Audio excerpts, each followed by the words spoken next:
نا آیا کملی والے دا جدوں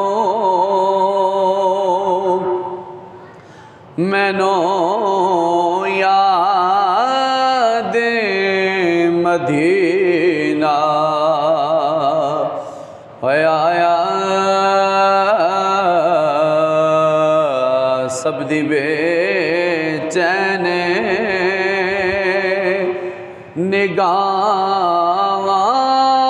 نگاہانوں پسینہ آیا سب دی بے چین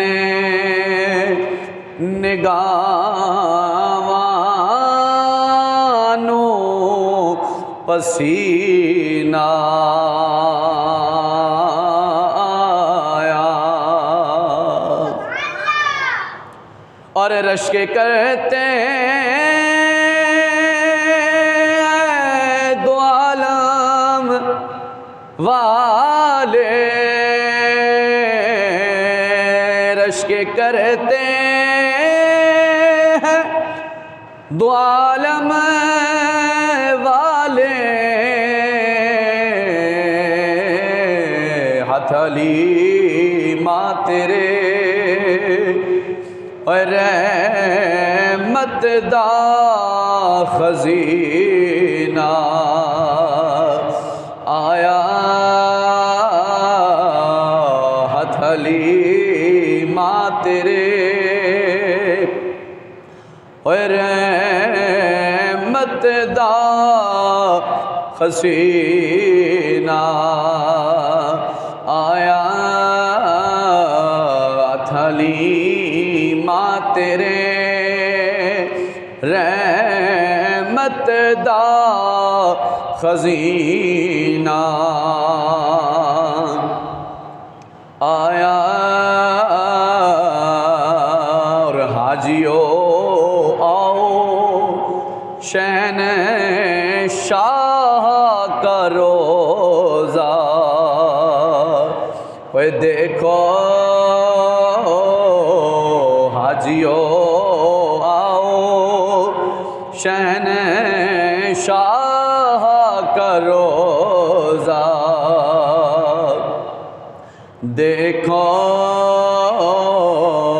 کعبہ تو دیکھ چکے بس کعبے کا کعبہ دیکھو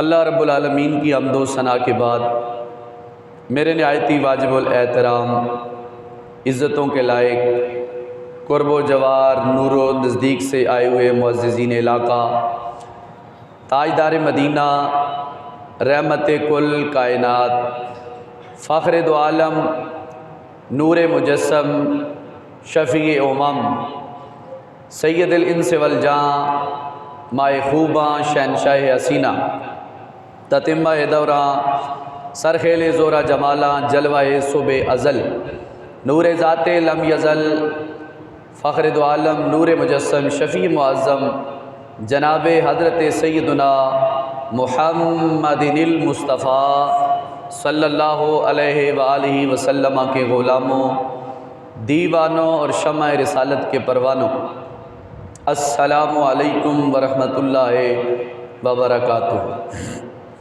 بعد السلام و دعا پروردگار جل جلالہ کی پاک اور مقدس بارگاہ میں دعا گو ہیں اللہ تبارک و تعالی ہم سب کا آنا مل بیٹھنا اپنی بارگاہ عالی المرتبت کے اندر شرف قبولیت عطا فرمائے اور قرآن پاک کے ضمن میں مجھے حق سچ بیان کرنے اور سن سنا کر عمل پیرا ہونے کی توفیق خاص عطا فرمائے بابرکت باوقار مہینہ شروع ہونے کو ہے جسے ذوالحج مبارک کہا جاتا ہے۔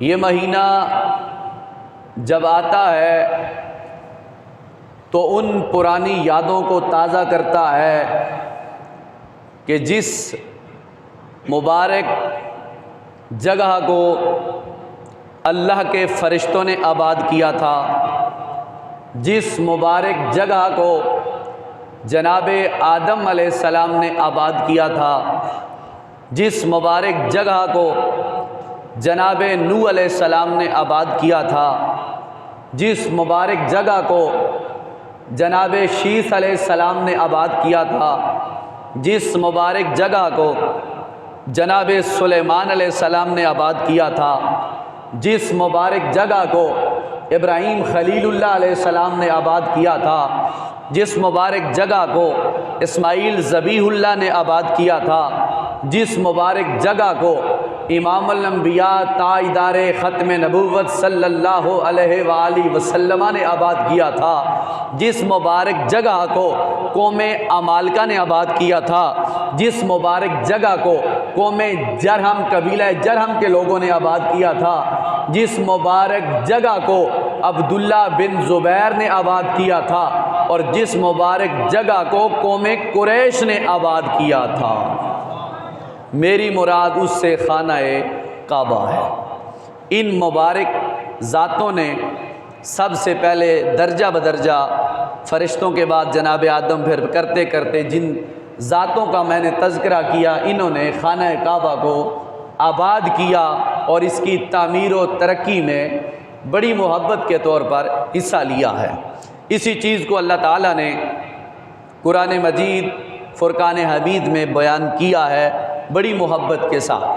تو ذو الحج کا بابرکت مہینہ اس چیز کی عکاسی کرتا ہے اور نشاندہی کرتا ہے کہ یہ صدیاں گزر گئیں، زمانے گزر گئے، آج بھی جس طرح خانہ کعبہ کی ذات سے، بابرکت صفات سے، عالی شان جگہ سے، عالی شان مقام سے، جس طرح آل ایمان دنیا کے کونے کونے والے پیار اور محبت کرتے تھے، صدیاں گزر گئیں، زمانہ گزر گیا، آج بھی آل ایمان خانہ کعبہ سے بھی محبت کرتے ہوئے نظر آتے ہیں اور کعبے کے کعبے سے بھی محبت کرتے ہوئے نظر آتے ہیں۔ اس عظیم الشان جگہ کا میں تذکرہ کرنے لگا ہوں کہ جس کو اللہ تعالیٰ نے اپنی مقدس لا ریب بے عیب کتاب میں واضح طور پر جس کی شان کو خود بیان فرمایا۔ کائنات بنانے والا بھی خود ہے، چلانے والا بھی خود ہے، اپنے نمائندے بھیجنے والا بھی خود ہے، اور اپنے نام کے ساتھ موسوم کیا ہوا گھر تعمیر کرانے کا حکم دینے والا بھی خود ہے، اور اس کی شان و شوکت بلند کرنے والا بھی خود رب ذوالجلال ہے۔ چنانچہ پروردگار رب العالمین مخاطب ہوتا ہے آل ایمان سے، ذرا کہہ دے سبحان اللہ۔ پروردگار رب العالمین رب قدیر بڑا غفور الرحیم رب العالمین اعلان فرماتا ایمان والو، ان اول بیت وضع للناس للذی ببکۃ مبارکا وہدی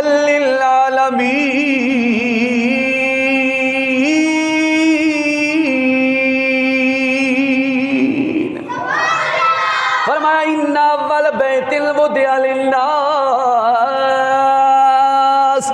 بے شک اس کائنات عالم میں سب سے پہلا گھر، سب سے پہلا گھر جو لوگوں کی ہدایت اور رہنمائی کے لیے، عبادت کے لیے مقرر کیا گیا ہے، وہ کوئی اور نہیں ہے۔ ان اول بیت وضع للناس للذی ببکۃ مبارکا، وہ مکہ کے اندر برکت والا امن والا گھر خانہ کعبہ ہے، ہدی للعالمین،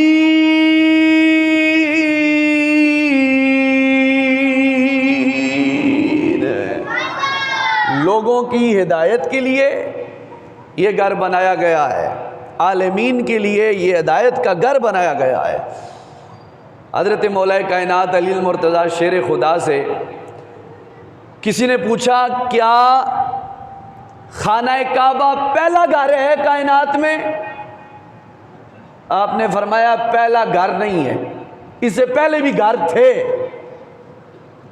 توجہ چاہوں گا، مولا علی سے پوچھا کیا خانہ کعبہ زمین پر پہلا گھر ہے؟ فرمایا نہیں، اس سے پہلے بھی گھر تھے۔ سوال کرنے والا بڑا حیران ہو گیا کہ رب کہتا ہے ان اول بیت وضع للناس، سب سے پہلا گھر جو میں نے لوگوں کے لیے وضع کیا ہے وہ خانہ کعبہ مکہ مکرمہ میں ہے، تو آپ کہتے ہیں اس سے پہلے بھی گھر ہے؟ فرمایا اگر یہی بات کی جائے تو نوح علیہ السلام کا گھر کہاں جائے گا؟ نوح علیہ السلام کے ماننے والوں نے بھی گھر بنائے تھے، جو پہلے پیغمبر آئے ان کے ماننے والوں نے بھی گھر بنائے تھے۔ فرمایا یہ پہلا گھر گھروں کے اعتبار سے پہلا گھر نہیں ہے، یہ لوگوں کی ہدایت کی وجہ سے پہلا گھر ہے۔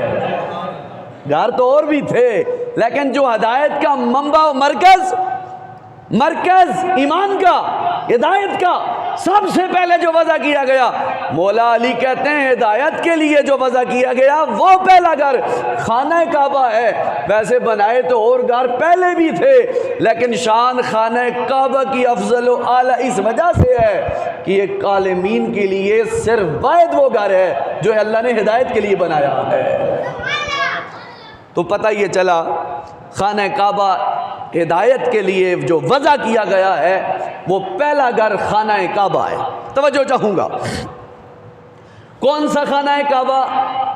امام الانبیاء نبی پاک رحمت کائنات صلی اللہ علیہ وآلہ وسلم کے غلاموں، خانہ کعبہ وہ عظیم و شان جگہ ہے جہاں پر صبح و شام دن رات چھم چھما چھم پروردگار عالم کی رحمتیں برس رہی ہیں، اور حالت ایمان پر جانے والا، رب العالمین کی بارگاہ میں جانے والا، طواف کعبہ کرنے والا، محبت کے ساتھ جناب والا آب زمزم پینے والا، صفا و مروہ کرنے والا، مزدلفہ میں جانے والا، میدان عرفات میں جانے والا، اور جناب والا اپنے بالوں کو کٹوانے والا، سروں کو جناب والا منڈوانے والا، اور اپنی زبانوں پہ تلبیہ کہنے والا لبیک اللہم لبیک لا شریک لک لبیک لا شریک لک لبیک ان الحمد والنعمت لک والملک لا شریک لک لبیک۔ فرمایا خانہ کعبہ کا طواف کرنے والا، جناب والا اپنے بال کٹوانے والا، یا جناب والا سر کے بال منڈوانے والا، یا جناب والا سفر کر کے یہاں پہ آنے والا، طواف کعبہ کرنے والا، شیطانوں کو کنکریاں مارنے والا، آب زمزم پینے والا، صفا و مروہ کے درمیان دوڑنے والا، اور میرے محبوب کی نشانیوں کو آ کر محبت سے چومنے والا، ناز کر اللہ کریم نے تجھے اس مقام پر بلایا ہے جہاں پہ فرشتوں کا جناب والا اکٹھا ہونا نصیب ہوا ہے، جہاں پہ جناب آدم علیہ السلام کا اکٹھا ہونا جناب والا نصیب ہوا ہے، جناب حضرت نوح علیہ السلام کا مرکز ہے، جناب شیس علیہ السلام کا مرکز ہے، جناب ابراہیم علیہ السلام کا مرکز ہے، جناب اسماعیل علیہ السلام کا مرکز ہے، جناب سلیمان علیہ السلام کا مرکز ہے، اور جناب امام الانبیاء تاجدار مدینہ رحمت کائنات صلی اللہ علیہ وآلہ وسلم کی محبتوں کا مرکز ہے۔ فرمایا اس مقام پر آنے والا حالت ایمان پر حلال کی کمائی کے ساتھ کبھی بدبخت نہیں ہوتا، خوش بختی ہوتا ہے، اور اللہ تعالیٰ اس کی خوش بختی اپنی بارگاہ میں قبول فرما لیتا ہے۔ عظیم الشان مہینہ ذوالحج مبارک، اللہ تعالیٰ نے اس خوبصورت حسین و جمیل خانہ کعبہ کو بنانے کے بعد ابراہیم خلیل اللہ سے کہا میرے پیارے اب کعبہ بن چکا ہے، پروردگار اب کرنا کیا ہے؟ فرمایا تو نے آواز دینی ہے اے لوگو خانہ کعبہ بن چکا ہے، اب آؤ اس کا طواف کرو، اس کی زیارت کرو۔ ابراہیم خلیل اللہ تھے، عرض کی پروردگار میں آواز دوں گا کہاں تک پہنچے گی؟ کون سنے گا؟ پروردگار نے فرمایا خلیل اللہ آواز دینا تیرا کام ہے ابراہیم، تمام لوگوں تک پہنچانا یہ مجھ خدا کا کام ہے۔ اور پھر ابراہیم علیہ السلام نے آواز دی، جو موجود تھے اور جو غیر موجود تھے، جو جناب والا عالم ارواح میں تھے، جو پہلے دنیا میں نہیں آئے تھے، سب تک آواز پہنچی، مگر خوش نصیب وہ ٹھہرا جس نے ابراہیم علیہ السلام کی آواز سن کر کہا لبیک ہم حاضر ہیں۔ تو حضور فرماتے ہیں جو جو قیامت تک حج اور عمرہ کے لیے جائے گا وہ اس خوش نصیبی کا حقدار ٹھہرا ہے کہ اس نے ابراہیم علیہ السلام کی آواز پر لبیک کہا تھا۔ وہ تب گیا ہے، تب جا چکا ہے یا تب جائے گا۔ اسی لیے علماء کہتے ہیں نا کہ حضور کی غلامی کا شرف، خاص شرف، خاص حضور کے غلاموں کو عطا ہوتا ہے۔ نہ امیراں دی گل ہے نہ غریباں دی گل ہے، اوے مدینے نو جانا نصیباں دی گل ہے، نصیبوں کی بات ہے۔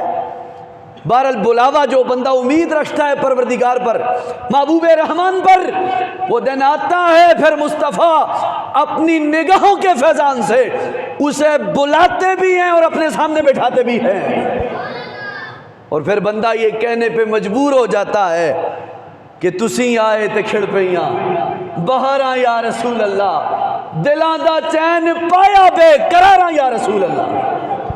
وہ خانہ کعبہ جس کا حکم پروردگار نے دیا، تعمیر کرنے سے لے کر عبادت تک حکم خاص پروردگار نے دیا، اور آج بھی صدیاں گزرنے کے بعد آج بھی لوگ بڑی چاہت اور محبت کے ساتھ حضور کے شہر میں بھی جاتے ہیں، خانہ کعبہ مکہ مکرمہ میں بھی جاتے ہیں، اور اللہ کریم انہیں بلا کر یہ کہہ رہا ہے جن جن اداؤں پہ، جن جن اداؤں کو مصطفیٰ نے پسند کیا ہے ان اداؤں پہ آپ نے چلنا ہے۔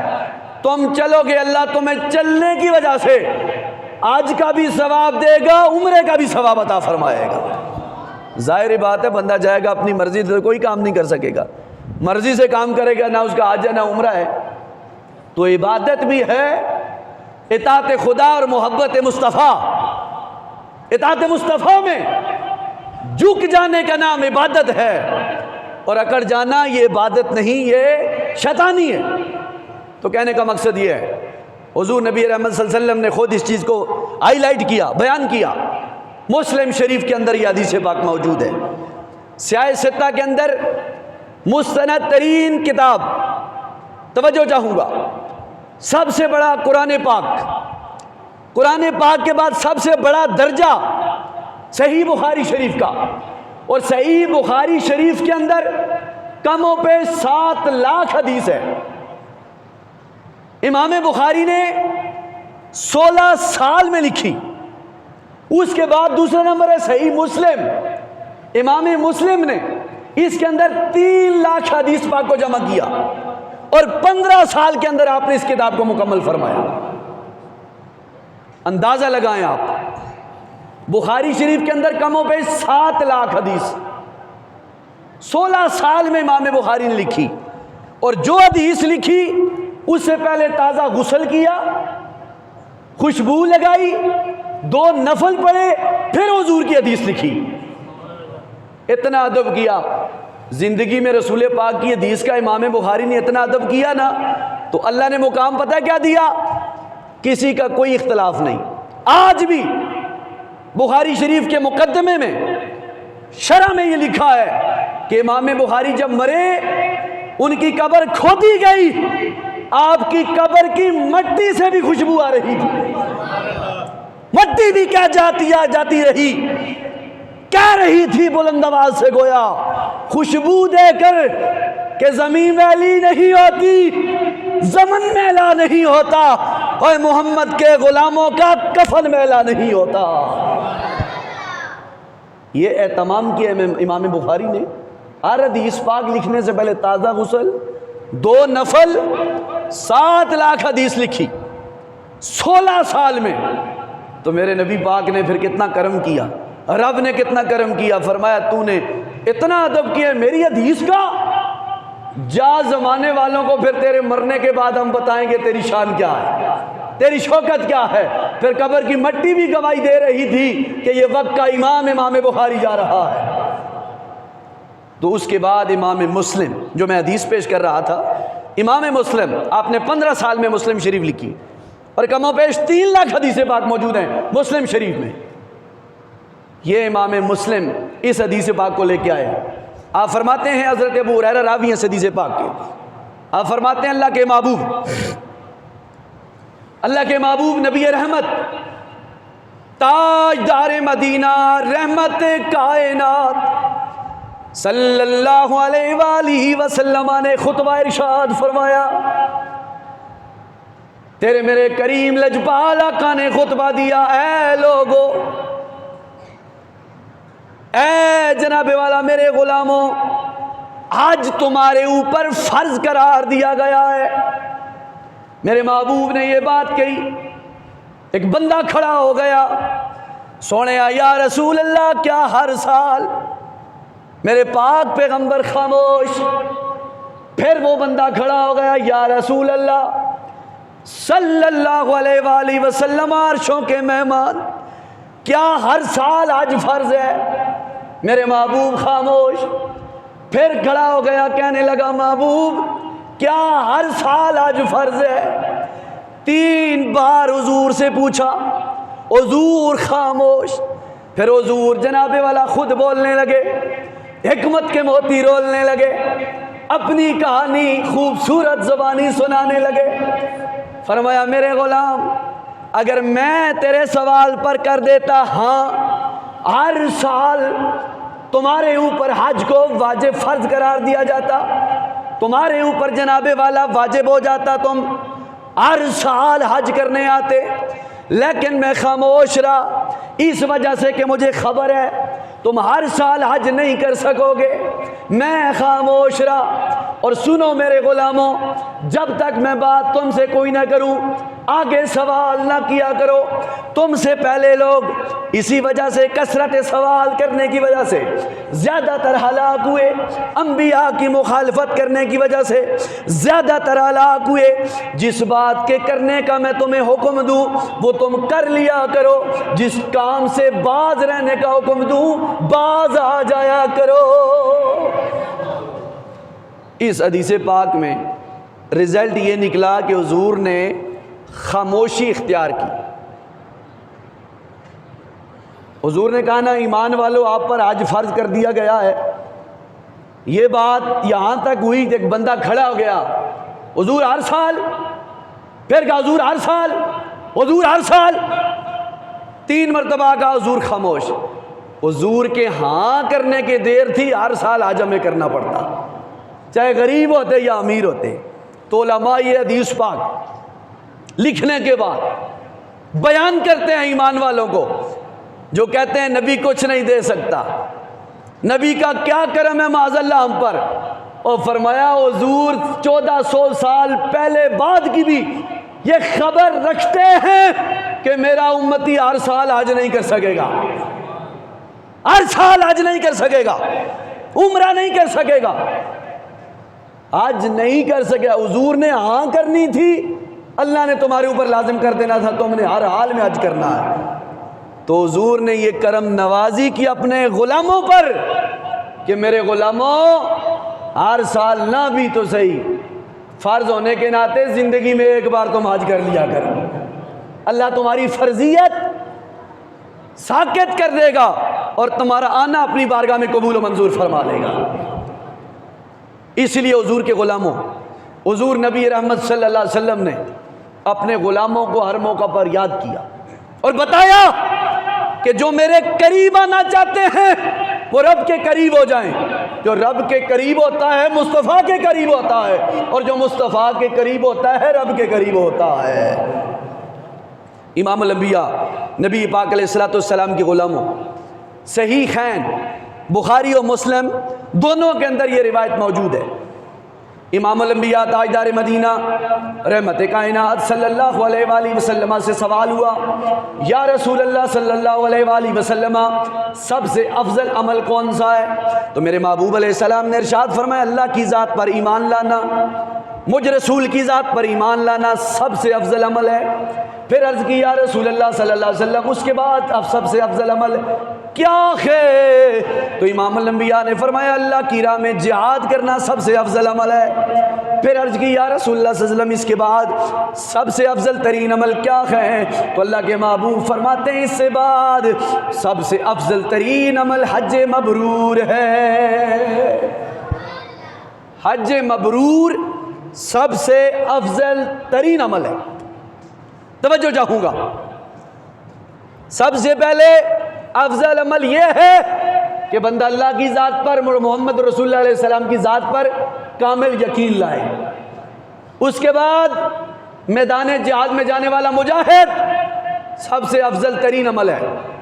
اس کے بعد بیت اللہ کا طواف کرنے والا، مزدلفہ میں جانے والا، عرفات میں جانے والا، صفا و مروہ کے درمیان دوڑنے والا، آب زمزم پینے والا، شیطانوں کو کنکریاں مارنے والا، بال کٹوانے والا، قربانی کرنے والا افضل ہے۔ فرمایا وہ بندہ افضل ہے جو حج مبرور کرتا ہے۔ توجہ چاہوں گا، حج مبرور کیا ہے؟ علماء نے جناب والا اس کی 3 تعریفیں مختصراً کی ہیں کہ حج مبرور کیا ہے۔ فرمایا نمبر 1، حج مبرور وہ حج ہے، حاجی صاحبان بیٹھے ہو سارے اکثریت نال، اللہ سارے ایک باری پھر لے جائے۔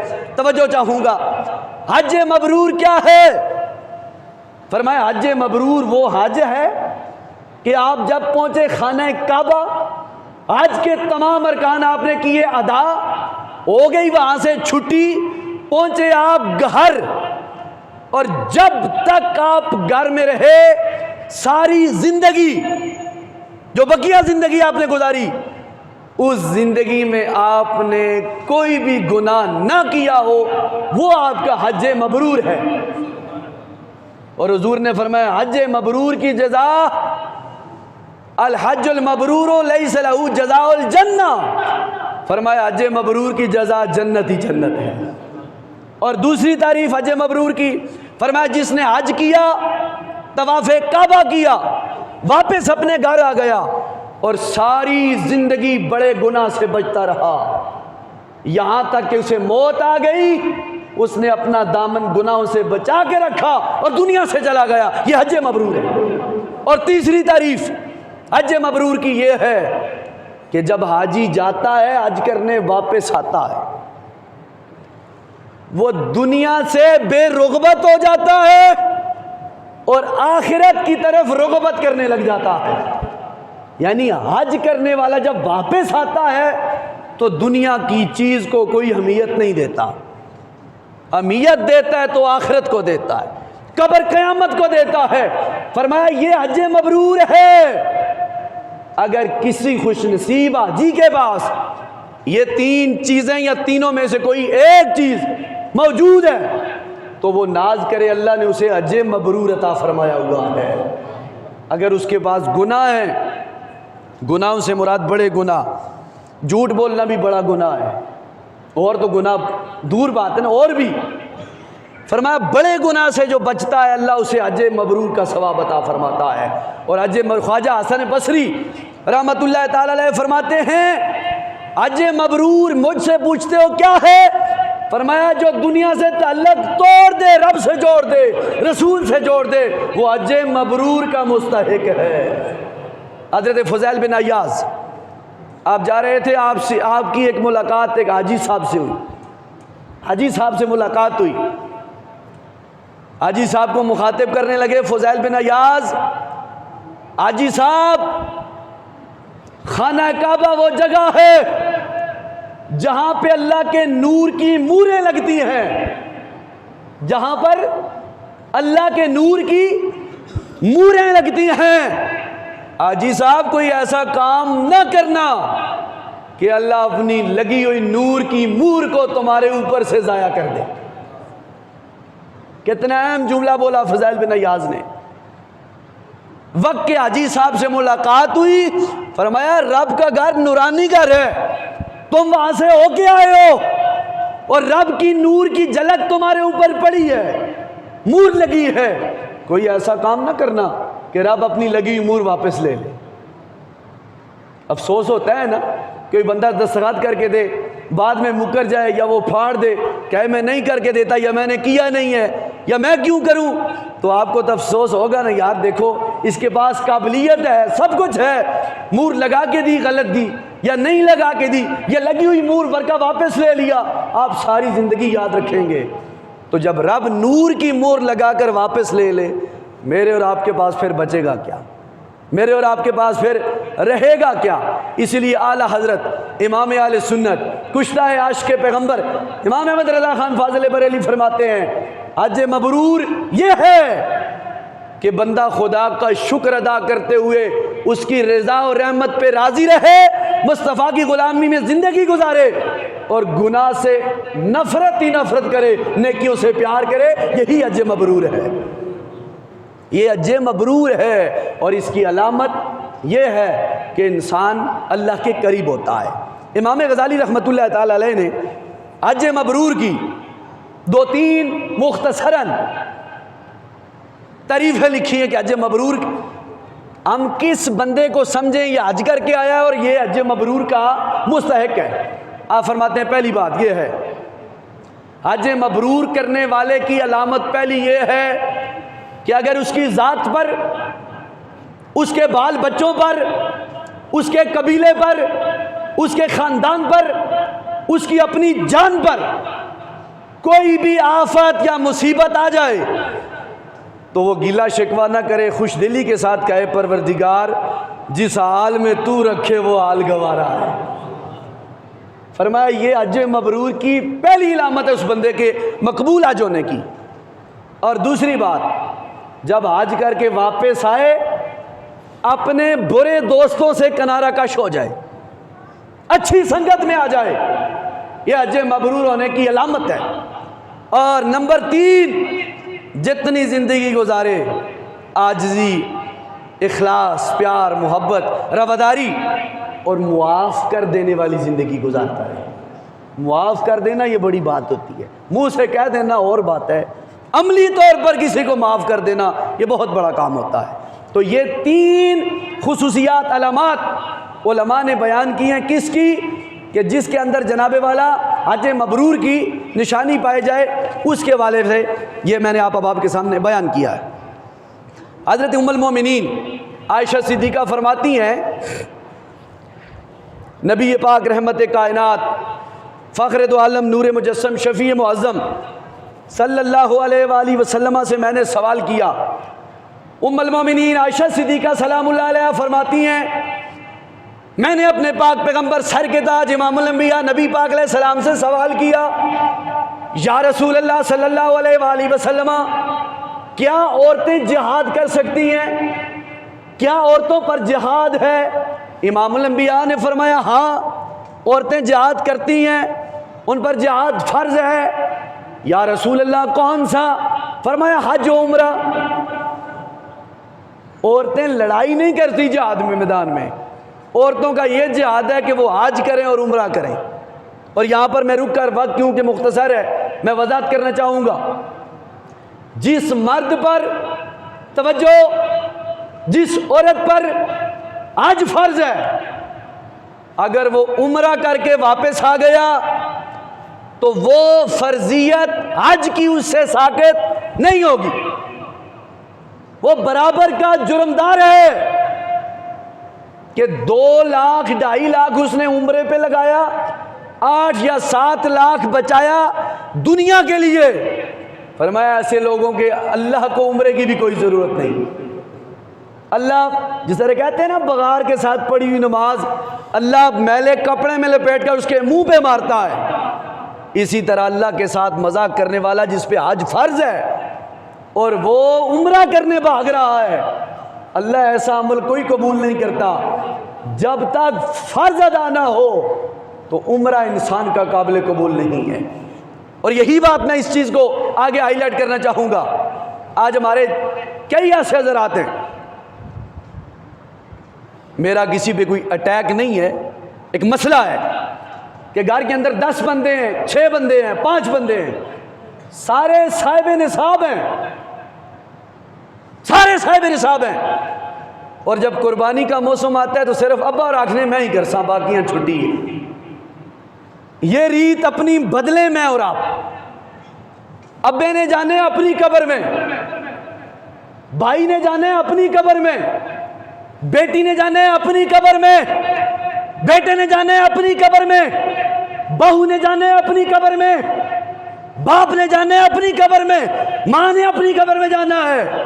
تو سنو مسئلہ، گھر کے اندر 6 بندے ہیں، ماں باپ، بیٹا بیٹی یا بیٹا بیٹی، 2 بیٹیاں 2 بیٹے، ایک میاں بیوی، 6 بندے مثال کے طور پر فار ایگزامپل ہو چکے، اور 6 کے 6 بندے صاحب نصاب ہیں، تو قربانی سب پر واجب ہے۔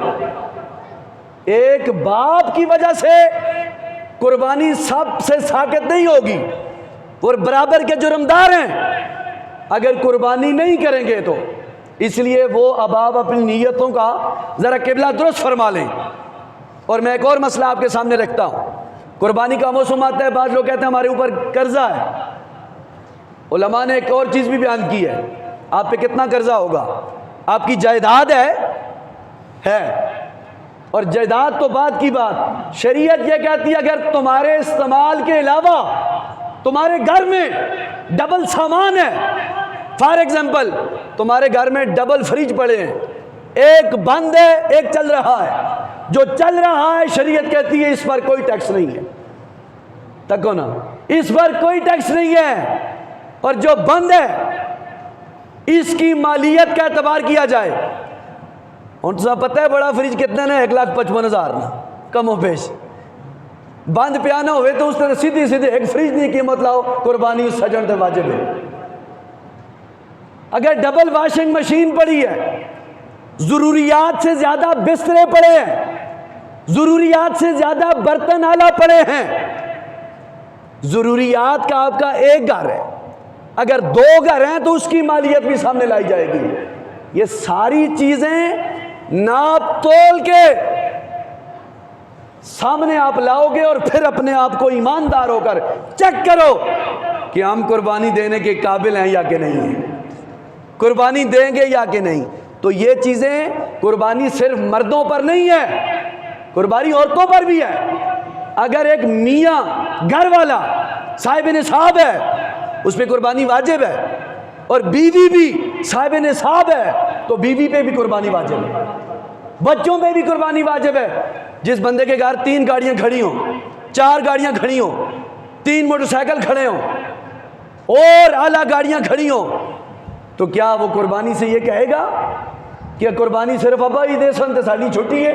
نہیں، قربانی ان پر بھی واجب ہے۔ علماء نے تو یہاں تک کہا جس بندے کو 1 تولہ اس دور بھی سونا ہے 1 تولہ، اس سے بھی قربانی واجب ہے۔ 1 تولہ سونا جس بندے پر آج بھی اس کے پاس ہے، قربانی اس پر واجب ہے۔ باقی گھر کی چیزیں تو الگ ہیں۔ تو اس لیے احباب گرامی القدر، سامعین و حاضرین و ناظرین، میں آپ سے کہنا یہ چاہتا ہوں، اور آخری بات یہ کرنا چاہتا ہوں کہ جس پر قربانی واجب ہے وہ خوشی کے ساتھ دے۔ اور قربانی میں نے سنا ہے، دیکھا ہے، آپ نے بھی دیکھے ہوں گے، جو بندے آپ اپنے ساتھ ملاتے ہیں وہ سودا کرنے ٹائم پتہ ہو کیا آخر جی پھر اس بھی من تو گوشت آنا چاہیے نا، زیادہ نہ تے 30 کلو گوشت آنا چاہیے نا۔ وہ اللہ نے وہ بندے ہو تسا قربانی گوشت ایسا کرنے ہو، اگر آپ نے یہ نیت کی تو میں محراب و ممبر پر بیٹھ کے کہتا ہوں آپ کی قربانی قابل قبول نہیں ہے، پیسے رائے گانچ۔ حضور نے فرمایا سونا جانور خریدو، عمر کا پورا ہو، لنگڑا لولا نہ ہو، جو تمہارے حصے میں آئے قبول کر لو۔ ایک ایڑی جگہ گل کٹی ہے جناب، اتنا گوشت آسی تو ٹھیک آ، اتنے آسان تو بندے کاٹو سن، گوشت سے زیادہ آسی بندے زیادہ سن تو گوشت کاٹا سی۔ انہاں گلاں سے اپنے آپ مجھ سمیت ہر بندے بچانا چاہیے، اور خلوص نیت کے ساتھ حضور نے فرمایا قربانیاں کرو، یہ پل صراط پر تمہاری خوبصورت جناب والا سواریاں ہوں گی، سواریاں ہوگی۔ اتنا گڈی ہوئے سونی تو بندہ آخنا بہواں ہی بہواں، چلنا پھرنا رہواں، تو پل صراط بال تو زیادہ باریک ہے، تلوار تو زیادہ تیز ہے، تو نبی پاک فرمایا سونی قربانی کرو۔ آنکھ پلکتی چپکنا جناب والا گزر جاؤ گے۔ اللہ کریم کی بارگاہ میں دعا ہے اللہ تعالیٰ ہمیں قربانیوں کے اعمال کو سمجھنے کی توفیق خاص عطا فرمائے۔ معذرت چاہوں گا، وقت کافی ہو چکا ہے۔ وآخر دعوایا ان الحمدللہ رب العالمین، سنتیں ادا فرما لیں۔